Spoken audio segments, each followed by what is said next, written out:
همه واسه دایورت کردن ستاره 21 ستاره شماره مربع و تمام اینو میزدن و خطشون رو دایورت میکردن. ولی من اومدم بهتون میگم که دایورت کردن خیلی گسترده تره. میتونید تو حالتهای مختلف تماساتون رو دایورت کنید. این ویدیو رو تا آخر ببین. آخر تماسم یه ترفند به شما میگم با همین دایورت کردن که میتونید گوشیتون رو از دسترس خارج کنید. هر کی زنگ زد بگه شماره‌تون اصلا تو شبکه موجود نیست. پس این ویدیو رو سابسکرایب کن، زنگوله کنارش هم بزن، چون انقدر ویدیو قراره آپلود کنم که بالاخره یه روزی اون بالای صفحه یه دونه ویدیو برات باز شه که اون ویدیویی که به درد تو میخوره. بزن بریم. حالتهای مختلف دایورت چی است؟ اولیش این بود که در تمام حالات، یعنی اصلا گوشی ما زنگ نخوره و کلا هر کی ما زنگ زد خط دیگه‌مون زنگ می‌خوره. میشه ستاره 21 ستاره شماره مربع. حالت دوم چیه؟ عدم پاسخگویی. وقتی کسی ما زنگ میزنه و ما جواب نمیدیم، گوشیمون زنگ میخوره تا یه حدی و بعد تماس رو انتقال میده.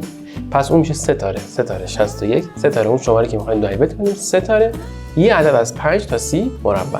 این عدد 5 تا 30 چیه؟ این میخواد بگه که شما 5 ثانیه 10 ثانیه 20 ثانیه که تماس آوردین تماس رو انتقال بده.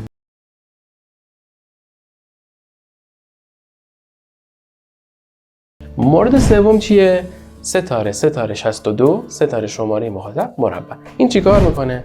شما وقتی تو دسترس نیستید تماساتون رو انتقال میده. حالا ممکنه گوشیتون رو خاموش کنید، ممکنه واقعا آنتن نداشته باشید، ولی خب در کل تماساتون رو انتقال میده توی حالت در دسترس نبودن. حالت چهارم وقتی که اشغال باشید که اونم کدش میشه ستاره 67 ستاره شماره مخاطب مربع. وقتی که اشغال باشید در حال مکالمه باشید تماسا رو انتقال میده. پس شد 4 تا شرط دایورتی که به شما میده. حالا شما میتونید توی همه حالت‌ها یا توی یکی از این حالت‌ها بالاخره ازش استفاده کنید. نکته آخر نکته بود که بهتون گفتم قراره تماساتون رو یه جوری انتقال بدید که وقتی بهتون زنگ میزنن بگید که در شبکه موجود نمیباشن. برای همراه اول میتونید بزنید ستاره 21 ستاره 0917 79 آخرش هم مربع. برای ایران هم میتونید بزنید ستاره 21 ستاره 0937 71 آخرش هم مربع. اینجوری هر کی زنگ میزنه میگه شما تو دسترس نیستید و شما رو از شر کلی تماس خلاص میکنه. بریم اون حالتی که خیلی دنبالش میگردن و روی گوشیمون تست کنیم. اینجا براتون نمونهشو میذارم. روی گوشی میگیریم ستاره 21 ستاره 0917 79 کلید مربع و تماس. چی شد؟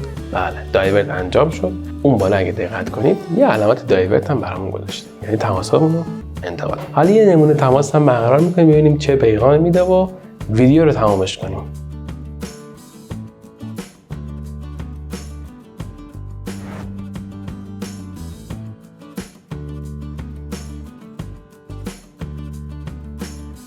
شماره مشترک مورد نظر در شبکه موجود نمی‌باشد. به همین راحتی.